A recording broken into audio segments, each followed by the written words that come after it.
예, 여러분 안녕하십니까. 오순절 교회 역사와 신학의 저자인 김신호 박사입니다.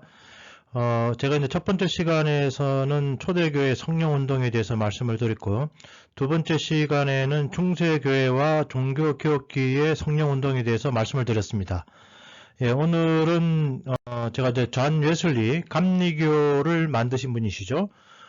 존 웨슬리를 중심으로 해서 과연 이분의 어떠한 점이 오순절 교회의 역사와 신학에 영향을 미쳤고 관계가 있는지를 중심으로 말씀드리도록 하겠습니다.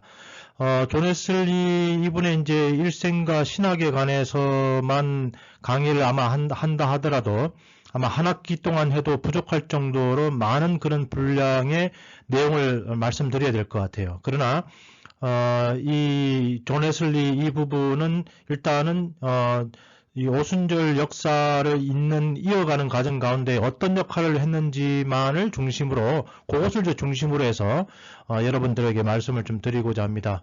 예, 이분은 뭐 대부분 존 웨슬리에 대해서 아마 많이 알고 계실 겁니다. 이분은 이제 영국 분이시고 그리고 이제 평생 영국 국교회, 영국 국교회라고 하기도 하고 또 우리가 성공회라는 말을 하기도 합니다. 사제로서 평생을 지내신 그런 분이시죠.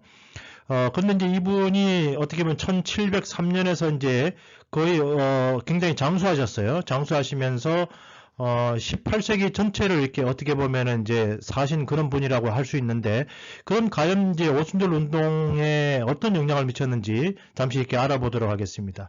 이제 감리교, 존 웨슬리에서 이제 감리교가 이제 생깁니다.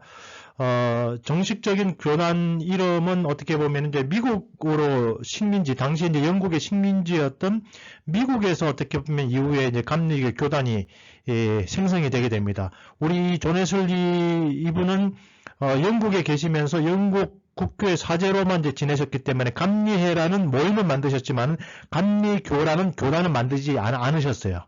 예. 그런데 이제 이 감리교가 결국은 이제 미국의 감리회가 이제 미국에 와가지고 감리교가 됩니다. 그래서 이제 교단이 이제 형성이 되게 되는데, 이 감리교의 영향을 받아서 성결교단, 여러분들이 이제 성결교 이야기를 들어보셨죠. 감리교, 성결교 이런 이야기를 아마 들어보셨을 겁니다.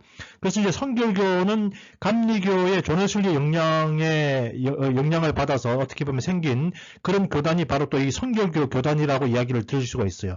그리고 나서 이 성결교도 여러 가지 이제 그룹들로 이렇게 나눠져 있는데, 그 안에서도 이제 급진적인 이제 성결교단이 이제 나중에 형성이 되게 됩니다. 그래서 이제 흔히 이제 사중복음이라고 그러는데, 중생 신유, 그 다음에 이제 전천년설, 그 다음에 이제 성화, 이 네 가지를 중심으로 해서 급진적 성결교단이 이제 형성이 됩니다. 그 급진적 성결교단이 조금 더 발전을 해서 결국은 오순절 운동을 태동시키는 여러분들과 연결이 되면서 결국은 직접적으로 이 급진적 오순절 교단들이 오순절 운동이 터지고 난 이후에 이 성결교 교단이 어떻게 보면은 오순절 교단으로 변하는 그런 일들이 일어나게 됩니다. 그런 의미에서 이 감리교를 창시하신 이 존 웨슬리야말로 감리교만 만드신 분이 아니라 성결교 교단이 이후에 생겼을 때의 성결교 교회의 굉장히 핵심적인 그런 이제 신학적인 기반을 마련하신, 그래서 성결 운동의 또 아버지라고 이제 부르기도 하고, 더불어서 그 성결교단에서 오순절 운동에 태동을 했다고 말씀을 드렸죠. 그렇기 때문에 이제 오순절 운동의 신학적 역사적 아버지가 누구냐라고 이제 이야기할 때에 존 웨슬리부터 보통 이렇게 시작을 하기 때문에 굉장히 역사적인 비중에서 굉장히 중요하신 분이기 때문에 이제 말씀을 드리게 되는 것입니다. 자, 존 웨슬리 이제 신학적인 이제 배경들이 여러 가지가 있는데요. 말씀드린 것처럼 영국 국교의 사제입니다. 그래서 그는 영국 국교의 사제로서 안수를 받고 죽을 때까지 영국 국교의 사제로 있었습니다. 근데 영국 국교회라는 것이 중도적 성향을 가지고 있다라고 이제 흔히 이야기를 하는데요. 그게 이제 무슨 말이냐면, 종교 개혁이 이제 일어났을 당시에 로마 가톨릭 교회에 대항해서 개신교가 태동을 하게 됩니다. 그러면서 거기서 이제 마틴 루터에 의해서 루터란 교회가 형성이 되게 돼 있고, 존 깔뱅에 의해서 개혁교회 내지 장로교회가 이렇게 만들어지게 됩니다. 그래서 이제 그런 이제 교단들 같은 경우에는 로마 가톨릭 교회에 완전히 이제 그 대항을 해서 로마 가톨릭 교회가 걸어갔던 방향과 다른 길을 이제 걸어가기로 작정을 한 것이, 어떻게 보면 이 마틴 루터나 어떻게 보면 존 깔뱅이라고 할 수 있습니다. 그런데 이제 이 영국 국교회 같은 경우에는 처음에 영국 국교회 건물에 들어가셔서 예배 드리시는 분들은 내가 가톨릭 교회에 왔구나라고 생각이 들 정도로 가톨릭적인 그런 요소들이 많이 있습니다. 그런데 이제 또 설교를 들어보면은 개신교 신학과 거의 다를 바가 없습니다. 그런 걸 보고 이제 중도적 성향이라고 그러죠.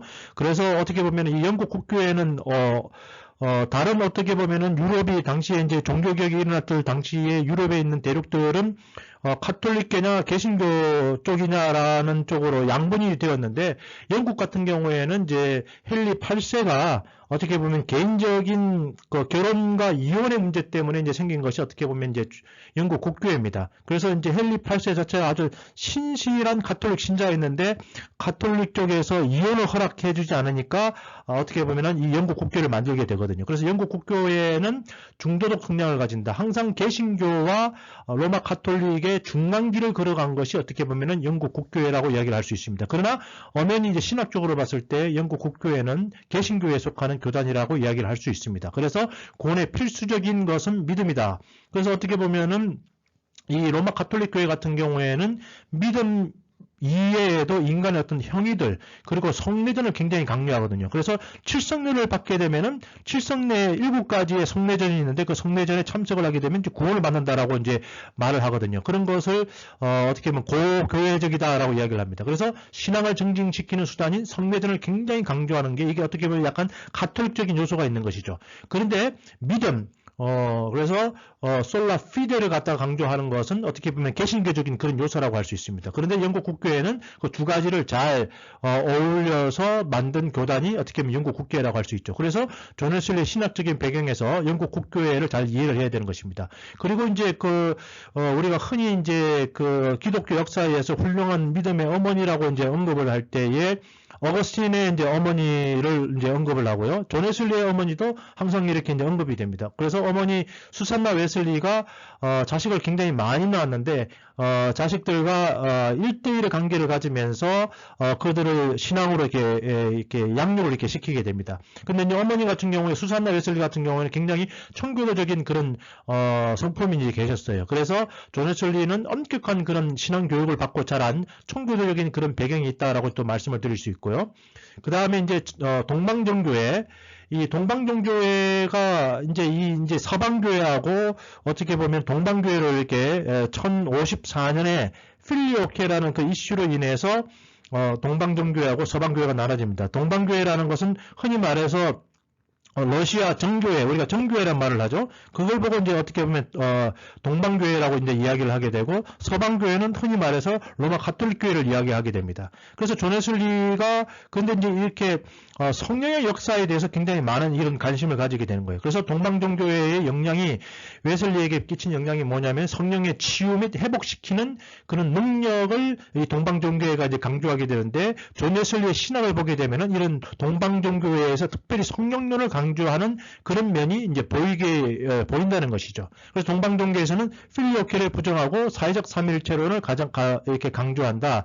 필리오케라가 이게 라틴어로 무슨 말이냐면은 영어로 말하면 and the son입니다. 성령이 누구로부터 오셨느냐? 아버지로부터 오셨느냐? 그렇지 않으면 아들로부터 온 것이냐? 라고 했을 때 서방교회 같은 경우에는 로마 가톨릭교회죠. 로마 가톨릭교회 같은 경우에는 성령께서 아버지와 아들을 통해서 온다라고 이야기를 하는 겁니다. 좀 어떻게 이제 그렇게 이제 하다가 보니까 동방교회적인 입장에서 봤을 때에 성령이 아버지와 아들로 동시에 이렇게 오게 되니까 이 성령이 좀 열등한 그런 존재가 되는 거예요. 그래서 동방정교회 같은 경우에는 성령이 아버지로부터 온다라고 이제 그래서 and the son을 빼버린 것이죠. 그래서 오직 성령은 아버지 성부께서 보내신 것이다라고 이제 주장을 하게 되고 로마 가톨릭교회 서방교회 같은 경우에는 성령이 아버지와 아들을 통해서 그러니까 두 분이 어떻게 보면은 성령을 보내신 걸로 그렇게 해석을 합니다. 그것이 뭐 그렇게 중요한 문제냐라고 또 반문을 할 수 있겠지만은 그런데 이 이슈로 말미암아 동방교회와 서방교회가 완전히 서로 이제 갈라서게 되는 가장 핵심적인 디베이트, 논쟁 중에 하나가 이 필리오케 논쟁이기 때문에 잠시 설명을 해드린 거고요. 근데 동방정교회 같은 경우에는 이 성부와 성자와 성령의 이 세 위격과의 관계를 어떻게 보면 서열화 하지 않고 동등한 그런 이제 관계로 보는 거거든요. 그래서 사회적 삼일체라는 것은 세 위격의 구별성을 굉장히 많이 강조합니다. 그러다 보니까 성령의 사역에 대해서 굉장히 오픈되어 있는 그런 곳이라고 이야기할 수 있습니다. 혹시 뭐 다음에 또 언젠가 동방 종교의 신학에 대해서 또 설명할 기회가 있었으면 좋겠네요. 그리고 이제 이 존 웨슬리의 신학적인 배경 가운데 알미니안적인 그런 이제 배경이 굉장히 큽니다. 이제 이 칼빈주의, 흔히 말해서 이제 청교도적인 그런 정신에서는 예정론이 굉장히 강하죠. 그래서 어떻게 보면은 하나님께서 천지를 창조하기 이전에 이미 천국 갈 자와 지옥 갈 자가 이미 이제 구별되어 있는 것이죠. 그래서 천국 갈 자는 천국 가게 되어 있는 것이고 지옥 가기로 예정되어 있는 사람은 지옥 가게 되는 거죠. 그걸 보고 흔히 말해서 이제 이중 예정론이다라는 말을 이렇게 하게 됩니다. 그래서 이제 칼빈주의 같은 경우에는 그런 예정론적인, 그러니까 어떻게 보면은 어떤 한 인간이 태어났을 때 그 인간이 천국에 가느냐 지옥에 가느냐는 문제는 사람의 문제가 아니고 하나님께서 이미 태어나기 전부터 그가 천국에 갈지 지옥에 갈지를 이미 결정하셨다는 것, 그것이 어떻게 보면 칼빈주의입니다. 그런데 거기에 반해서 알미니안 같은 경우에는 아니다. 그것이 아니라 하나님은 모든 사람을 위해서 죽으셨다. 십자가에서 돌아가셨다. 그래서 그 보혈의 능력은 모든 사람에게 영향을 미친다. 이제 내가 천국에 갈 것이냐 지옥에 갈 것이냐는 이미 하나님은 모든 사람이 천국 갈 수 있는 길을 열어주셨는데 하나님이 그 뻗치신 손을 잡기로 손을 들어서 그 손을 잡은 자, 자유의지를 발동해서 하나님을 따르기로 작정한 자는 누구나 다 어떻게 보면은 구원받을 수 있다라는 사상을 알미니안이 이제 주장을 하게 돼서 이것 때문에 또 디베이트가 일어나게 됩니다. 근데 이제 이 존 웨슬리 감리교 같은 경우에는 예정론을 부정하게 되고 알미니안적인 그런 사상을 굉장히 이제 강조하게 됩니다. 그러다 보니까 이제 이후에 이 장로교와 감리교 사이에 많은 그런 신학적인 어떻게 보면은 논쟁들이 일어날 수 있는데요. 존 웨슬리가 이 알미니안주의를 강조함으로 말미암아 이제 미국 교회에서 나중에 제2차 대각성 운동이 이제 일어나게 되는데요. 제1차 대각성 같은 경우에는 조나단 에드워드가 칼빈주의자입니다. 그렇기 때문에 예정론적인 성격이 굉장히 강합니다. 그러나 제2차 대각성 운동이 일어나게 되는데 거기서 어떻게 보면 이 존 웨슬리의 감리교가 크게 이렇게 부흥을 하게 되면서 찰스 피니라는 분이 이 존 웨슬리의 알미니안적인 사상을 이렇게 받아들입니다. 그러면서 굉장히 자유의지적인 성향으로 미국 교회가 이제 흐르게 되는 것이죠. 일단은 그런 면에서 말씀을 드리고요. 그리고 이제 이 존 웨슬리의 또 신학에 있어서 굉장히 많은 영향을 미친 것이 이 신비주의입니다. 신비주의. 우리가 이제 신비주의 그러면 흔히 좀 이렇게 부정적인 의미로 생각을 많이 하게 되는데요. 그런데 이제 이 신비주의 같은 경우에는 그렇다고 그래가지고 하나님의 말씀이라든지 일반 상식적인 선을 뛰어넘어서 초자연적인 것만 추구한다고 보통 그렇게 이제 생각을 하는데요. 그거보다는 굉장히 어떻게 보면은 하나님 말씀대로 신실하게 이제 살려고 노력하는 그런 분들이 아마 이 신비주의지 않을까 하는 생각이 드는 겁니다. 그래서 이제 제레미 테일러의 거룩하게 살고 죽는 교육과 훈련, 이제 이런 분들을 당시에는 이제 신비주의자로 했고 그분들의 책을 이제 신비주의적인 책으로 흔히 소개를 하기 때문에 저도 그렇게 이제 소개를 말씀드리는 거예요. 그런데 이제 이 존 웨슬리가 이분 신비주의자라고 말하는 이분들의 영향을 많이 받고 또 이분들이 쓰신 글들에 대해서 영향을 받아서 나름대로 그래서 여기서 이제 보게 되면 약간 이제 성화라는 그런 개념이 여기서 이제 나오게 됩니다. 토마스 아 캠퍼스의 그리스도를 본받아, 아마 이제 이런 책들이 한국에서도 기독교 고전이라는 명목하에 아마 많이 이렇게 번역되어 나온 걸로 알고 있습니다. 그래서 제가 여기다가 일단 영어로 토마스 아 캠퍼스 The Imitation of Christ, 그래서 그리스도를 본받아라는 이런 책들이 어떻게 보면 약간 이제 신비주의 전통을 갖고 있는 책들이기 때문에 소개를 시켜드리는 거고요. 윌리엄 로우 같은 경우에는 신실하고 거룩한 삶에 대한 진지한 초대. 그리고 이런 이제 신비주의자들이 이제 이런 주장을 하게 되는데, 그럼 존 웨슬리는 어떤 영향을 받게 되느냐? 이제 중세나 종교개혁이 이렇게 지날 때까지도 이 어떻게 보면 성결의 삶, 어떻게 보면 성화의 삶이라는 것을 성직자와 수도사에게만 이제 요구를 합니다. 하나님의 콜링을 받은 사람들은 그렇게 거룩하게 살아야 돼라고 이제 이야기를 하게 됩니다. 그러나 신비주의자들은 아니다. 이 특별히 하나님의 콜링을 받은 그런 목회자만 거룩한 삶을 사는 것이 아니라 모든 예수 그리스도인들, 그러니까 평신도를 포함한 사람들도 거룩한 삶을 살아야 된다라고 이제 주장을 하게 되는 것이죠. 이런 책들이. 그래서 뭐 그리스도를 본받아. 그럼 모든 어떻게 보면 기독교인들이 예수님을 본받는 그런 삶을 살아야 된다는 것이죠. 그래서 이제 이런 신비주의적인 그런 주장들, 특별히 성화의 삶, 성결의 삶과 관련되어 가지고 존 웨슬리에게 많은 영향을 미치게 되고, 존 웨슬리의 신학에서 가장 어떻게 보면 핵심적인 부분 중에 하나가 바로 뭐냐면은 이 성화에 관한 부분이거든요. 그래서 성화의 신학이 이제 탄생을 했기 때문에 존 웨슬리에게 영향을 미쳤던 신비주의에 대해서 말씀을 드리는 겁니다. 그리고 참 이 한 사람의 그 인생에 있어서 특정한 한두 사람의 영향을 받기도 하지만은 또 동시대에 많은 그런 그 그룹들이 있을 경우에 그 모든 그룹들이 어떻게 보면 영향을 많이 이렇게 받게 되는 것 같습니다. 경건주의 운동이라는 것은 루트란 교회에서 발생을 하게 된 겁니다. 루트란 교회, 그 다음에 이제 개혁교회, 장로교회 등등이 이제 유럽 교회에서 이제 생기게 되는데, 많은 이제 개신교 교자들이 교리를 강조하게 되고 교교를 강조하게 됩니다. 그러면서 이제 지나치게 이제 신앙 고백서를 갖다가 작성을 하게 되고, 신앙 고백서를 공부하면은 마치 신자가 되고 그 교단의 또 멤버가 된 것으로 여겼던 그런 시대가 있는 거예요. 그런데 이제 거기에 이 경건주의는 반대를 하는 것인데, 무슨 소리냐? 그런 걸 공부한다고 그래가지고 진정한 신자가 되는 것이 아니라 하나님과 1대1의 어떤 그런 만남과 경험이 있어야지 그 기독교인이라 부를 수 있다라고 해서 생긴 것이 어떻게 보면 파이어티즘, 그래서 경건주의고, 또 거기서 나온 또 분파 중에 하나가 모라비안이라고 이야기를 할 수 있습니다. 그래서 이제 존 웨슬리가 이 경건주의하고 또 어느 정도 이제 연관성을 맺게 됩니다. 그가 이제 조지아, 당시에 미국 식민지였던 조지아의 선교사로 이렇게 파송을 받아서 이제 대서양을 이렇게 건너게 되는데 폭풍이 일어나게 됩니다. 폭풍이 막 일어나면서 배가 가라앉을 것 같아요. 뭐 당시에는 뭐 그럴 수밖에 없죠. 항해술이 발달된 것도 아니고.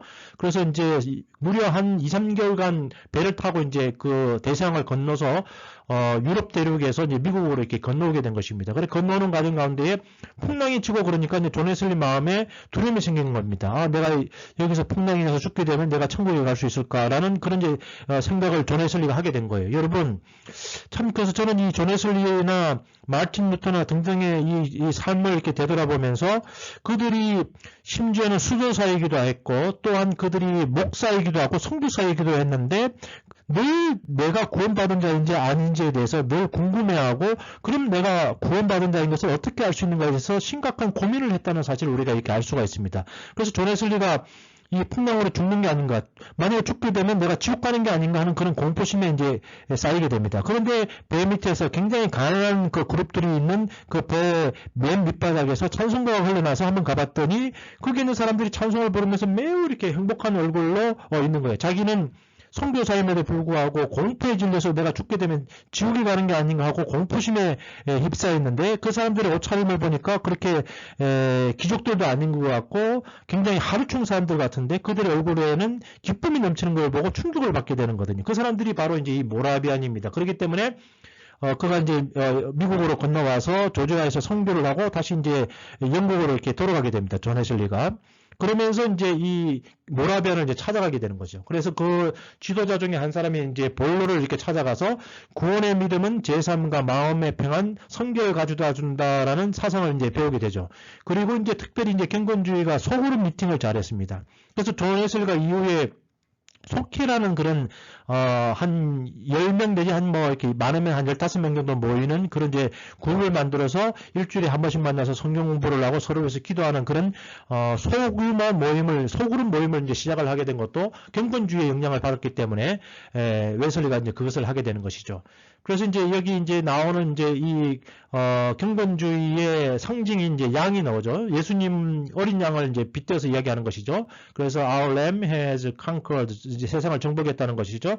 Let us follow him. 그래서 예수 그리스도의 제자가 되자. 어떻게 보면 굉장히 이 신실한 기독교인이 되고자 하는 그런 목적을 가졌던 것이 경건주의라고 이야기할 수 있습니다.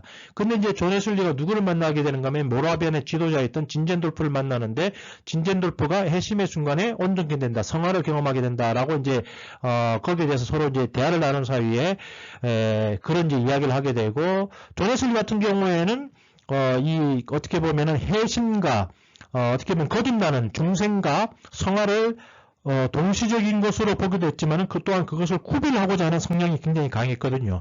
그런데 이제 이 진젠돌프가 그것을 동일시하니까 자기하고 이제 신학적인 것이 맞지 않는 것이죠. 그래서 이제 결별을 이제 결국은 하게 되는데, 그럼에도 불구하고 존 웨슬리 신학에 굉장히 많은 영향을 미쳤던 것이 경건주의라고 이야기를 할 수가 있습니다.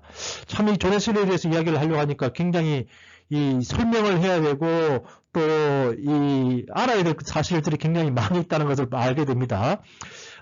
자, 그러면 이제 존 웨슬리 신학의 이제 4대 요소라고 이제 흔히 이야기하는 것들을 이렇게 보게 되면요. 첫 번째가 성경입니다. 우리가 이제, 이 솔라 스크립추라, 어떻게 보면 개신교의 중요한, 어떻게 보면은 그 핵심적인 그런 모델 중에 이제 하나인 것이죠. 그래서 존 웨슬리는 누구였냐? 존 웨슬리는 한 책의 사람이었다. 그는 평생 한 책을 읽고 그 책을 큐티하면서 그것을 진리로 여겼던 사람이다. 그래서 성경은 진리의 기준이며 삶의 유일한 모델이다라고 해서 어떻게 보면 이건 이제 종교개혁의 전통을 따라간 것이죠. 두 번째를 보게 되면 이제 전통을 굉장히 중요하게 여겼습니다. 존 웨슬리가. 그래서 특별히 초대교회의 제도와 관습을 유지하자라고 해서 굉장히 이제 그 본인이 또 속해 있었던 영국 국교회의 전통이라든지 이런 이제, 그래도 기독교가 이렇게 당시에 이렇게 1700년 정도 흐른 거 아니겠습니까? 그래서 그 앞에 있었던 역사라든지 전통을 다 무시하는 게 아니고 어떻게 보면 그것을 리스펙트 하자는 그런 의미에서 전통을 굉장히 이제 중요하게 여긴 것이죠. 그러면서 이제 이 초대교회의 그 간섭 중에 하나가 뭐냐면은 성례전에 참여할수록 하나님의 은혜를 더 받을 수 있다라는 그런 이제 사상에 의해서, 감리교 같은 경우에 존 웨슬리가 이 사상에 의해 가지고 이제 뭐를 하게 되는가 하면은 흔히 이제 교회 교인이 되어야지, 어떻게 보면 교인이 되어야지 성례전에 참여를 할 수 있죠. 성찬식에 참석을 누가 할 수 있느냐? 신자가 이제 참석을 할 수 있게 됩니다. 근데 이제 존 웨슬리 같은 경우에는 신자가 되지 않는다 하더라도 성례전에 나중에 성례전에 참석할 수 있도록 이렇게 이제 허용을 하게 됩니다. 조금 어떻게 보면 이제 감리교가 다른 전통이 있는 것이죠. 그리고 이제 세 번째적인 요소로서 이제 이성을 굉장히 강조합니다. 너무 이제 신비주의로 빠지지 않고 나름대로 어떻게 보면 이제 정상적인 어떻게 보면 그런 믿음을 강조한 것이죠. 그래서 믿음이라는 것은 이성의 근거에 하나님의 계시에 동의하는 것이다. 그래서 어떻게 보면 존 웨슬리가 앞에서 이제 신비주의 영향을 받았다고 말씀을 드렸죠. 그리고 어머니 수산나 웨슬리 영향을 받아서 굉장히 굉장히 엄격한 신앙 교육을 받았다고 말씀을 드렸어요. 그런데 존 웨슬리는 굉장히 지혜롭게 그런 율법주의와 신비주의를 어떻게 보면은 동시에 받아들이면서 또 동시에 이렇게 배격을 합니다. 그러면서 그 중간길로 잘 이렇게 가게 되는 것입니다. 자, 이 정도 이제 4대 요소라고 해서 이제 세 가지를 설명을 드렸는데, 제가 개인적으로 특별히 관심을 갖는 것은 웨슬리의 신앙 경험에 대한 그런 강조인 것입니다. 참, 오늘날에도 이제 기독교가 있는데 생각외로 종교적 경험, 하나님을 만난 경험이 중요하다라고 말하는 설교를 듣기가 좀 힘들어요. 그런데 이제 이 존 웨슬리 같은 경우는 뜨거운 가슴을 이렇게 강조합니다. 그러면서 회심이란 극적 경험을 통해 구원받았음을 알 수 있다. 뭐 이걸 조금 잘못 말하면은 구원파적인 그런 구원파들이 이런 주장을 하죠. 그래서 자기가 맨날 몇 시 언제에 구원받은지 알 수 있어야 된다라고 이야기를 하는데, 존 웨슬리는 뭐 그 정도까지는 아니지만은 극적인 그런 경험, 구원받은 그런 경험이 있어야 된다라고 그가 그것을 굉장히 이제 강조를 하게 됩니다. 그러면서 이제 나의 1차적 정죄, 내가 왜 교회를 다니냐, 나의 심령이 나는 구원받기 위해서 어떻게 보면은 교회를 다닌다라고 이야기를 하는 거예요. 어떻게 보면 존 웨슬리가 나이가 거의 38살 될 때까지 심지어는 그가 이제 어릴 때부터 아버지가 목사였어요. 그리고 어머니로부터 신앙교육을 받았습니다. 그리고 이제 영국 옥스퍼드 대학을 다니고 졸업을 하고 나서 영국 국교의 사제로서 목사가 된 거예요. 목사. 그리고 이제 조지아 선교사로도 갑니다. 그 정도면은 당연히 구원에 대한 확신이 있을 거라고 우리가 상상을 할 수 있습니다. 그런데 놀랍게도 존 웨슬리는 본인이 언제 이제 구원을 받았냐라고 이제 이야기를 하면은, 옆에 이제 비석을 보게 되면은 이 존 웨슬리가 1738년 5월 24일 날 어떻게 보면은 회심의 경험을 했다라고, 가슴이 뜨거워지는 그런 경험을 했다라고 이 비명까지 생길 정도로 굉장히 감리교회에서는 이것을 중요하게 여기는 거죠. 그래서 보면은 런던, 그가 이제 조지아의 선교사로 인디언들을 선교하기 위해서 갔지만 선교 실패하고 돌아오게 됩니다. 돌아와서 내가 어떻게 해야지 구원을 받을까 생각을 하면서 런던의 알더스게이트 거리를 이렇게 걷고 있었던 거예요. 그런데 그 안에서 어디 예배 드리는 데가 있어서 몰래 뒤에 이렇게 참석을 하게 된 거예요. 근데 이제 당시에 이제 그 모임의 그 리더가 무엇을 읽었는가 하면은 이제 이 로마서 강해에서 이제 그 서문, 마틴 루터가 쓴 이제 그 로마서 강의 서문을 읽게 됩니다. 근데 그것을 가만히 듣고 앉아 있었던 거예요. 그런데 존 웨슬리가 결국은 이런 고백을 하게 됩니다. 나는 내 마음이 이상하게 뜨거워지는 것을 느꼈다. 내가 그리스도를 신뢰하면 그리스도만이 구원이시며 그분이 나 같은 죄인의 죄를 사하시고 죄와 사망의 법에서 나를 구원하셨다는 확신이 생겼다. 그래서 어떻게 보면 구원에 대한 흔들리지 않는 그런 확신을 그가 이제 가지게 되는 것입니다. 이처럼 그는 이제 회심을 의식적이고 감정적이고 경험적인 인식 가능한 종교적 경험을 수반해야 된다라는 것을 그가 이제 강조하게 되는 것이죠. 그래서 여기서도 그 묘비봉에 보면은 존 웨슬리 felt his heart strangely warmed. 이상하게 가슴이 굉장히 뜨거워졌다라는 거예요.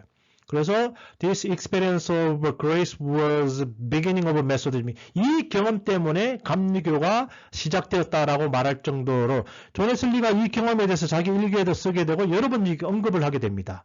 그만큼 어떻게 보면 존 웨슬리는 어떻게 보면 다른 종교 개혁가들이 별로 강조하지 않았던 하나님을 만난 경험, 가슴이 뜨거워지는 경험, 내 죄가 사해지는 경험, 그리고 내가 구원받았다는 경험, 이런 경험들에 대해서 굉장히 강조하게 됩니다. 그래서 결국은 이 구원받은 경험, 회심한 경험, 이 경험을 이제 강조하다 보니까 오순절 교회가 결국은 이후에 뭘 강조하게 됩니까? 하나님을 만나고 성령의 그 은사를 경험을 해야 된다고 많이 이렇게 강조를 하게 되거든요. 그래서 그런 경험적인 면을 굉장히 강조함으로 말미암아 이후에 이제 이 급진적인 성결 교단이 탄생을 하게 되고 그 다음에 오순절 교회가 탄생하는 데 있어서 굉장히 그런 면에서 큰 영향을 미친 것에 대해서 말씀을 드리는 겁니다. 그러면서 이제 존 웨슬리 같은 경우에는 이제 중생, 그래서 구원론적인 성향이 매우 강하다라고 말씀을 드렸죠. 그래서 그것은 왜 그러냐면 이제 본인이 아는 거예요. 여러분들도 혹시나 이제 교회를 평생 다니신 분들이 계실 겁니다. 그리고 당연히 자기가 구원받았다라고 생각하실 수도 있을 거예요. 그런데 막상 구원에 대한 확신을 가진 사람들 손 들어보라고 그러면 반 이상을 손을 들지 못하고 있습니다. 존 웨슬리가 누구보다도 그 사실을 잘 안 거예요. 목사인 아버지 밑에서 태어나가지고 본인이 나중에 목사가 되고 선교사가 되었지만 구원에 대한 확신이 없는 것입니다. 그런데 드디어 그가 구원에 대한 확신을 가지게 되는 거예요. 그래서 누구보다도 이 구원론적인 이 중생에 대한 강조를 누구보다도 이렇게 많이 하게 되는 것입니다. 그러면서 이제 구원은 성령의 선행력 은총으로 시작되며 죄를 깨닫게 된다. 내가 그때 죄인인 것을 깨달았다라고 이제 이야기를 하게 되는 것이죠.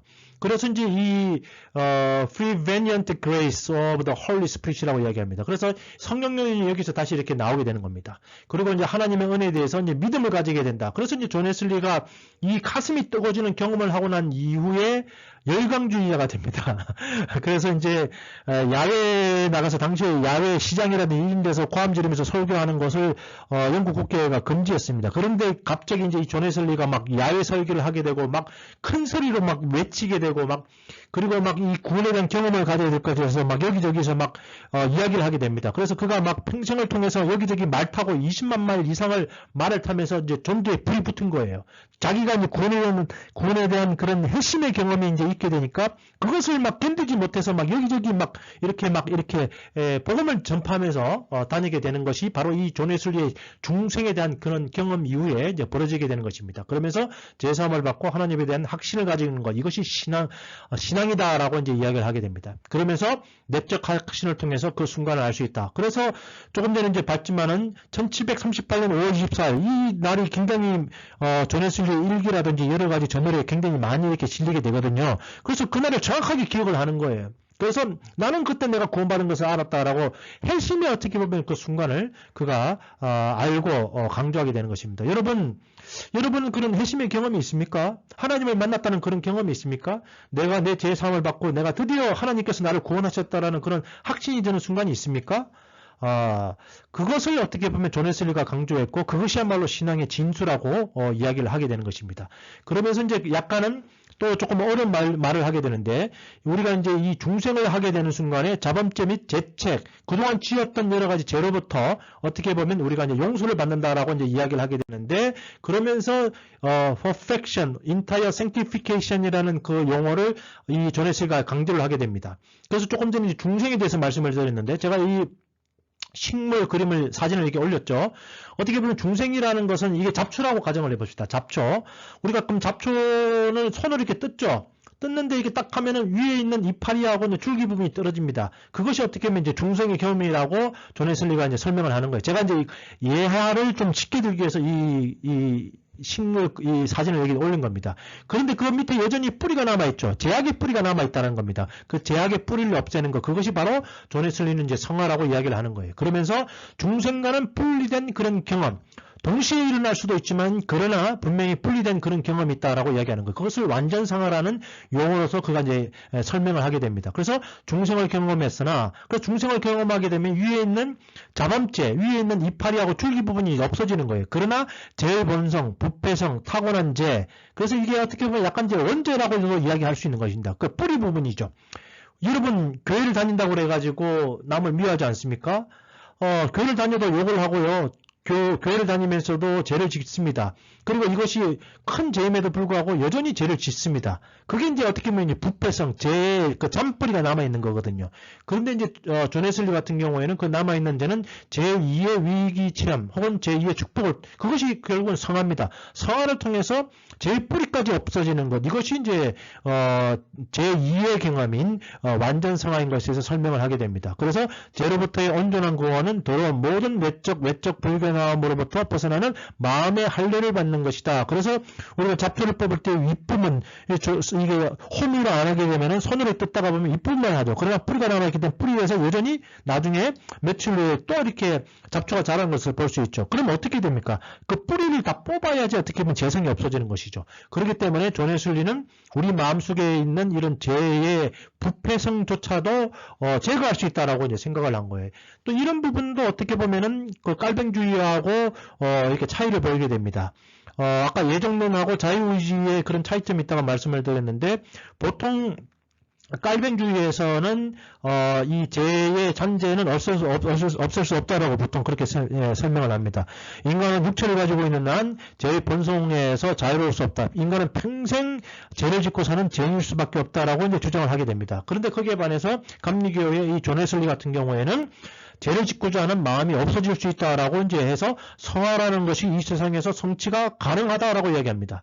거기에 반해서 깔뱅주의는 죽을 때까지도 우리는 완전히 이룰 수 없고 우리는 완전한 성화를 경험할 수 없다라고 이제 주장을 하게 되는 것이죠. 그래서 이런 이제 많은 면들이 존 웨슬리가 어떻게 보면 장로교라든지 개혁주의와 구별되는 그런 면들에 대해서 많은 이런 강조를 하게 됩니다. 그래서 존 웨슬리의 이 성화 부분은 굉장히 중요한 그런 부분입니다. 이 부분이 결국은 성결교회 성결운동으로 이어지게 되고 또 성결운동이 그것을 성령 세례에 의해서 완전 성화를 이룰 수 있다 해서 성령 세례는 단어가 나오게 되고 결국은 그 용어가 오순절교회로 이렇게 이어지게 되는 것이죠. 그래서 entire sanctification, the distinctive doctrine of 웨슬리안이즘에서 웨슬리주의의 굉장히 중요한 그런 중요한 교리, 중요한 신학이 있는데 그것이 바로 entire sanctification, 완전 성화인 것을 이렇게 가리키는 많은 책들이 이렇게 나와 있습니다. 그래서 성화된 신자는 동기가 순수해지고 욕망이 사라진다. 의식적으로, 의도적으로 죄를 짓지 않게 된다. 그래서 마음속에 죄를 짓고자 하는 마음이 없어지게 된다라고 이제 이야기를 하게 됩니다. 그러면서 나는 그 순간을 느꼈다라고 존 웨슬리가 또 일기라든지 전을해서 이것을 밝히게 됩니다. 그러면서 적당한 반쪽짜리 기독교인이 되는 것은 불가능하다. 양다리 걸치는 우리가 이제 흔히 정말 안타깝게도 많은 기독교인들이 그렇죠. 언제 신자가 됩니까? 주일날 교회에 차 타고 딱 들어가면 신자가 되어서 거룩한 척을 하다가 예배를 드리고 점심 먹고 교제하고 나오면서 다시 주차장을 떠나면서 이제 세상 사람으로 돌아가 버리죠. 그런데 존 웨슬리 입장에서는 그것이 불가능하다는 겁니다. 진짜 기독교인지 리얼 크리스천인지 아닌지는 이를 알 수 있다라는 겁니다. 그래서 이 세상과 양다리를, 주님과 양다리를 거치고 있는 것, 그것은 도저히 불가능한 것이다. 완전히 세상에 속한 것이지, 그 사람은 기독교인이 아니다라고 이제 말할 정도로 굉장히 강한 의도로 존 웨슬리가 그 부분에 대해서 이야기를 하게 됩니다. 그러면서 아까 그 신비주의 같은 경우에는 뭐라고 얘기했죠? 완전 성화가 가능하다. 그래서 예수님을 따라가는 그런 삶 자체가 가능하다라고 이제 주장을 하게 되는 것이거든요. 그래서 존 웨슬리가 그런 부분을 강조하면서 성화를 통해서 하나님의 형상을 우리는 되찾아야 된다. 우리가 이제 아담과 하와가 원죄를 짓게 되고 하나님 형상에서 멀어지게 됩니다. 그런데 우리가 완전 성화를 통해서 최초에 지었던 그런 하나님의 형상을, 이마고 데이를 우리가 돌아갈 수 있고 찾을 수 있다. 그 이마고 데이의 어떤 강조도 동방 종교에서 굉장히 많이 강조를 하게 되거든요. 그래서 존 웨슬리의 이 성화라는 성화 개념에 대한 신학이 존 웨슬리를 다른 어떤 그 교단의 신학과 구별하는 굉장히 중요한 그런 핵심적인 용어이기 때문에 이제 설명을 드리는 거고요. 그렇다고 해가지고 이제 존 웨슬리가 말하는 이 성화가 100% 하나님과 같은 그런 성화냐, 완전한 완전성이냐, 그건 아니라고 존 웨슬리가 이야기합니다. 인간은 무지하고 우리가 뭐 다 알지 못하지 않습니까? 그리고 우리 실수할 수 있지 않습니까? 이 잘못 이렇게 돌아서다가 넘어지기도 하고 다른 사람 또 이렇게 해를 끼치기도 하고 그러죠. 또 유혹, 또 그런 유혹들이 왔을 때 우리 인간은 언제든지 유혹에 넘어갈 수밖에 없는 그런 존재인 것이죠. 그래서 존 웨슬리가 말하고자 하는 그 완전성이라는 것은 하나님의 완전성이라기보다는 인간이 도달할 수 있는 그런 완전성, 인간이 할 수 있는 그런 완전성에 대해서 이야기를 하고 있기 때문에 무지, 실수, 유혹 등등에 대해서는 이것을 인정을 합니다. 그래서 이제 그럼에도 불구하고 존 웨슬리가 이 부분을 강조함으로 말미암아 굉장히 중요한 역할을 하기 때문에, 그래서 이제 우리 일상을 통해서 우리가 이제 성화를 이루는 삶을 살아야 된다고 이야기합니다. 그래서 성화를 이루기 위해서 우리는 끊임없이 노력하고 이런 일을 해야지 우리가 성화에 도달할 수 있는 것에 대해 강조합니다. 그래서 매일 성경을 읽어야 된다. 우리가 뭐 큐티 그러는데 그것이 갑자기 뭐 누군가에 의해서 갑자기 생긴 것이 아니라 굉장히 오래전부터 또 존 웨슬리도 그런 부분을 강조하면서 우리가 매일 성경을 읽어야 된다. 그래야지 우리가 성화를 이룰 수 있다. 그리고 금식도 굉장히 강조합니다. 우리가 이제 형이하면은 형이로 말미암아 거룩해진다라는 사상은 어떻게 보면은 약간은 개신교에서 조금 이렇게 받아들이지 않는 그런 부분이죠. 그런데 그럼에도 불구하고 이 영국 국교회 같은 경우에는 중도를 걷는다라고 말씀을 드렸죠. 그래서 이런 부분은 약간은 어떻게 보면 가톨릭적인 요소가 있다라고 말씀을 드릴 수 있습니다. 그래서 일주일에 하루 정도는 우리가 이제 금식을 하고, 그리고 성례전에 참석할 수 있는 만 계속 참석. 우리가 말씀을 많이 들으면 많이 들을수록 신앙이 이제 성장한다고 이야기를 하는 것처럼 성례전에도 한 번 참석하는 것보다는 두 번 참석하는 것이 더 많은 은혜를 받을 수 있다라고 이제 이야기를 하는 것이죠. 그러면서 경건의 훈련, 그리고 소그룹 미팅, 그래서 이제 우리도 솔직히 그렇지 않습니까? 교구 모임을 하면 그래도 좀 낫죠. 주일날 목사님 설교 듣고 나면은, 뭐, 한 2, 3일 지나면 무슨 설교인지 다 잊어먹습니다. 그런데 주중에 한번 이렇게 수요일이라든지 이럴 때 교구 모임을 하면서, 목사님 설교에 대해서 한번 이렇게 나누게 되면은 훨씬 오래 갈 수 있죠. 그러면서 이제 자기 자신을 이제 돌아보게 되고, 그래서 이제 이 소그룹 리더들, 나중에 이제 평신도들을 이 또 존 웨슬리가 굉장히 많이, 이렇게 사역을 시킵니다. 그전에는 오직 목회자만이 이제 사역할 수 있다, 목회할 수 있다라고 생각을 했는데, 존 웨슬리가 여기저기다가 굉장히 많은 소그룹, 클래스 미팅을 만들었는데, 그것을 이제, 숫자가 적기 때문에, 목회자 숫자가 적기 때문에 다 감당할 수 없기 때문에 평신도 리더들을 이렇게 세우게 되죠. 그리고 이제 외적 성화를 또 존 웨슬리가 굉장히 강조합니다. 그러면서 평생을 통해서 가난한 자, 병자, 감옥에 갇힌 자를 돕고 또 노예 제도에 대해서 이제 반대하는 등, 그래서 이제 이런 부분들이 또 나중에 또 굉장히 강조되어 가지고 미국 같은 경우에는 이제 사회보험 운동 등등이 이렇게 나오게 되는데, 어떻게 보면 약간은 존 웨슬리의 이 외적 성화, 내적 성화, 마음으로도 죄를 짓고자 하는 마음이 없어야 되는 것, 그것을 강조하면서도 외적으로 또 사회에 존재하고 있는 여러 가지 사회 악에 대해서도 기독교인은 침묵해서는 안 된다라는 그런 부분이 나중에 또 이런 사회 신조를 만드는 데 있어서 또 역할을 이렇게 하게 됩니다. 예, 이 뭐 설명을 하려니까 설명을 해야 될 부분이 굉장히 많네요. 그런데 이제 아까 말씀드렸듯이 이런 부분들은 깔뱅의 육체는 제약 덩어리이기 때문에 성화를 이루는 것은 불가능하다. 그리고 점진적인 성화가 될 수밖에 없고, 그러나 인간은 절대로 성화를 이룰 수 없다라는 그런 주장과 존 웨슬리가 성화를 이룰 수 있다. 할 수 있으니까 예수님께서 내가 거룩하니 너희도 거룩하여라고 말씀하신 게 아니라 할 수 없으면 예수님이 그런 말씀을 하실 리가 없다. 가능하다라고 하는 그런 면에서 차이점을 보이기 때문에 또 이 점에 대해서 말씀을 드린 겁니다. 그러면서 또 이 존 웨슬리의 이 오순절 운동에 이제 영향을 미친 것과 관련돼서 성령론에 대해서도 굉장히 많은 강조를 한다고 말씀을 드렸죠. 그래서 Prevenient Grace, 끊임없이 우리가 하나님 앞에 나오기까지 성령께서 우리 귀에 속삭이시는 거예요. 너 이러면 안 되지 않니? 너 이러면 죄를 짓는 거 아니니? 그리고 하나님이 계시다. 하나님 앞에 무릎을 꿇어야 된다. 끊임없이 성령께서 우리에게 다가오셔서 속삭이신다라는 거예요. 그래서 그걸 보고 이제 선제적 은총이다라고 이야기를 할 수 있습니다. 그러면서 모든 인간은 하나님의 영감을 인식할 수 있다. 그래서 하나님의 영은 신자에게 하나님의 자녀임을 직접적으로 증거하신다. 그래서 하나님의 영이 뭡니까? 결국은 성령이시거든요. 그래서 성령께서 끊임없이 우리를 포기하지 않으시고 우리가 죽는 순간까지 우리에게 하나님께로 다가갈 수 있도록 우리를 인도하신다는 것이죠. 그러면서 이제 존 웨슬리가 이 또 깔뱅주의하고 부딪히는 또 다른 점이 깔뱅주의 같은 경우에는 은사 중단론입니다. 그런데 존 웨슬리 같은 경우는 은사 지속론을 주장하게 됩니다. 그래서 은사와 기적의 지속성을 강조하게 됩니다. 그러면서 콘스탄틴 황제 이후 기독교 공인 313년이죠. 이후 은사와 기적이 쇠퇴해버렸다. 이제 교회가 이제 제도화가 돼버리면은 은사가 줄어듭니다. 그래서 막 이 교회에서 그 대신 또 막 예언을 강조하고 막 은사가 나타나면은 목회자의 또 권위가 또 줄어들게 됩니다. 참 이게 진퇴양난인 거예요. 그렇지만은 이제 이 존 웨슬리 같은 경우에는 은사와 기적이 계속 지속되었다. 그래서 성령의 은사와 열매를 이렇게 이제 동시에 이제 강조하게 됩니다. 그러면서 이제 본인도 신유에 대한 경험을 하게 됩니다.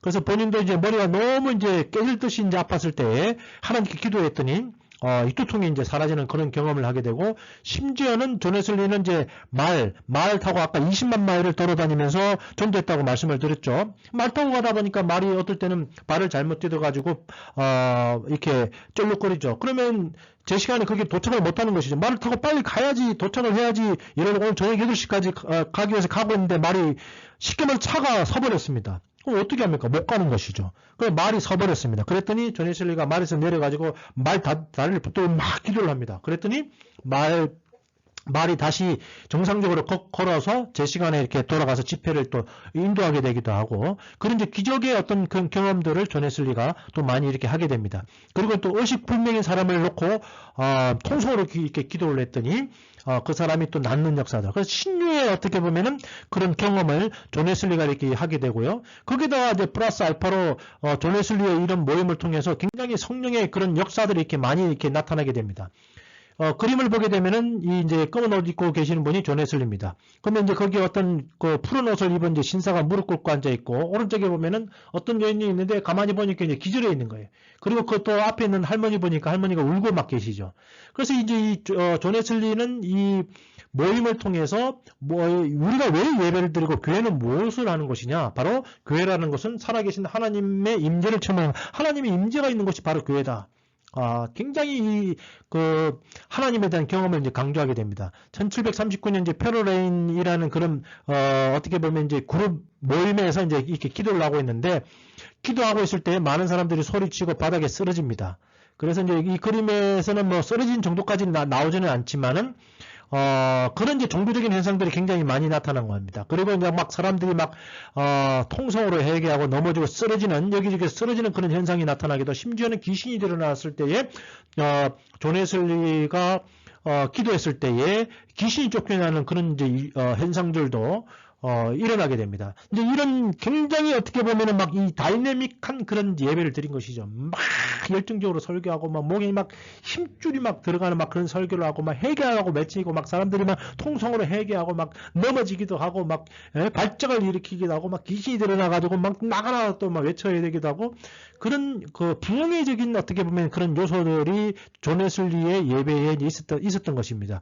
그런 또 어떻게 보면 전통들이 미국 교회도 전달이 되어서 제2차 대각성 운동이 일어났을 때 어느 정도 큰 영향을 이렇게 미치게 됩니다. 그리고 이제 존 웨슬리 같은 경우에는 부흥회적인 요소가 있다라고 말씀을 드렸죠. 즉흥 설교. 대부분 이제 영국 국교회라든지 어느 정도 이제 조직이 되어 있는 그런 조직이 잘 갖춰져 있고 역사 전통이 있는 교회 같은 경우는 보통은 원고 설교를 많이 합니다. 설교를 쓰죠.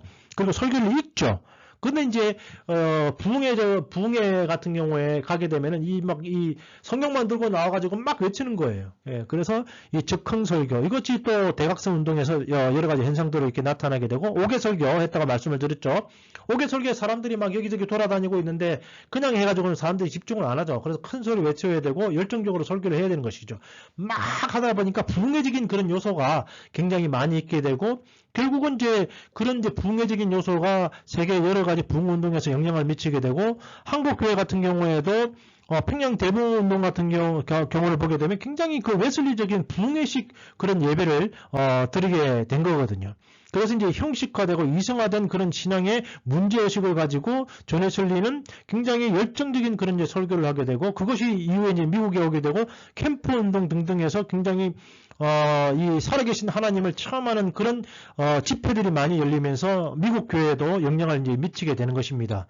그래서 참 존 웨슬리에 대해서 설명하고 이야기해야 될 부분들이 굉장히 많은 것에 대해서 말씀을 드렸죠.